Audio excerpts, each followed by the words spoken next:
അതിപ്പോൾ ഏത് മീൻകറിയുടെയും ഇറച്ചിക്കറിയുടെയും basic foundation എന്ന് പറയുമ്പോഴത്തേക്ക് ഇഞ്ചി, വെളുത്തുള്ളി, പച്ചമുളക്, കറിവേപ്പില ഇതൊക്കെയാണല്ലോ.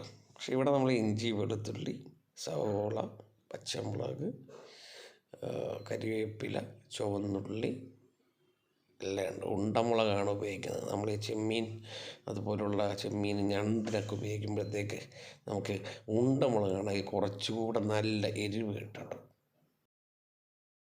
അതിനകത്തേക്ക് തക്കാളിയും കൂടി ഇടുമ്പോഴത്തേക്ക് കാണാൻ എന്തൊരു അഴകാണെന്നറിയോ. ഒരു കറിയുടെ ഏറ്റവും അഴകുള്ള ഭാഗം ഈ തക്കാളി, സവോളയും പച്ചമുളകും കൂടെയൊക്കെ ഒരുമിച്ച് കിടക്കുന്നത്. തക്കാളിയും കൂടെ വഴണ്ട് വരുമ്പോഴത്തേക്ക് നമുക്ക് ബാക്കി ചെരി വെള്ളം ചേർക്കാം. സവോള തക്കാളി വാടി വരുമ്പോഴത്തേക്ക് ഇങ്ങനെ ആവശ്യത്തിനുള്ള ഉപ്പ് ചേർത്ത് കൊടുക്കാം.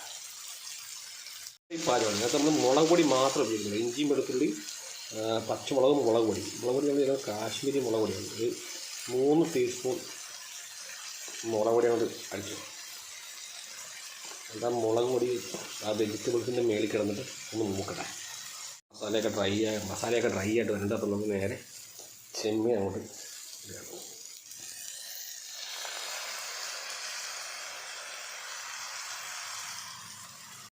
ചെമ്മീൻ ഇട്ട് കൊടുത്തു.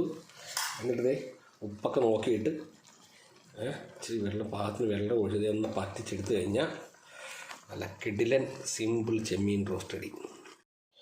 ഒരു കാര്യം മാത്രം ശ്രദ്ധിക്കണം, ആവശ്യത്തിന് വെള്ളം ഒഴിക്കണം. കാരണം മുളക് പൊടി നമ്മൾ നല്ലോണം ചേർത്തിട്ടുള്ള കാരണം ആവശ്യത്തിന് വെള്ളം ഒഴിക്കുകയും അതിൻ്റെ പാകത്തിന് ഉപ്പ് മാനേജ് ചെയ്യുകയും വേണം. ഈ ഉപ്പിടുക എന്ന് പറയുമ്പോഴത്തേക്ക് അതൊരു കല തന്നെയാണ്. കാരണം വെച്ചാൽ അത് നമ്മൾ ഒരു കറി അല്ലെങ്കിൽ ഒരു പാത്രത്തിലുള്ള കണ്ടൻറ്റ് കണ്ടിട്ട് അതിനനുസരിച്ചുള്ള ഉപ്പ് നമ്മുടെ കൈവെള്ളയിലേക്ക് വരണം. നമ്മുടെ ഉപ്പും പാത്രത്തിലേക്ക് കൈ ഇടുമ്പോൾ അല്ലെങ്കിൽ സ്പൂണിലേക്ക് പിടിക്കുമ്പോൾ നമുക്ക് ആ ക്വാണ്ടിറ്റിക്കുള്ള ഉപ്പ് നമ്മുടെ കയ്യിൽ യാഥാർത്ഥ്യം അത് ഒരു നാച്ചുറലായിട്ട് വരും. അതങ്ങനെയാണ്. നമ്മുടെ ചെമ്മീൻ പൊള്ളിച്ച് റെഡിയായിട്ടുണ്ട്. എന്ത് അത് പൊട്ടിമലഞ്ഞ് കുറച്ചുകൂടെ പറ്റിക്കണം. കുഴമ്പ് പരുവത്തിലെടുക്കുമ്പോഴാണ് അതിൻ്റെ ടേസ്റ്റ്.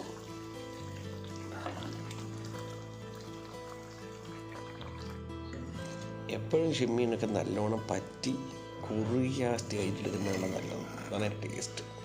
ചെമ്മീൻ അത്യാവശ്യം വേവുള്ളൊരു സാധനമാണ്. അപ്പോൾ ചെമ്മീൻ നല്ലോണം വേവുകയും ചെയ്യും. അതിൻ്റെ കംപ്ലീറ്റ് എസൻസ് എല്ലാം ആ ഗ്രേവിയിലേക്ക് വരികയും ചെയ്യും. സോ എപ്പോഴും ചെമ്മീൻ പറ്റിച്ച് കുറുക്കിയെടുത്തൊരു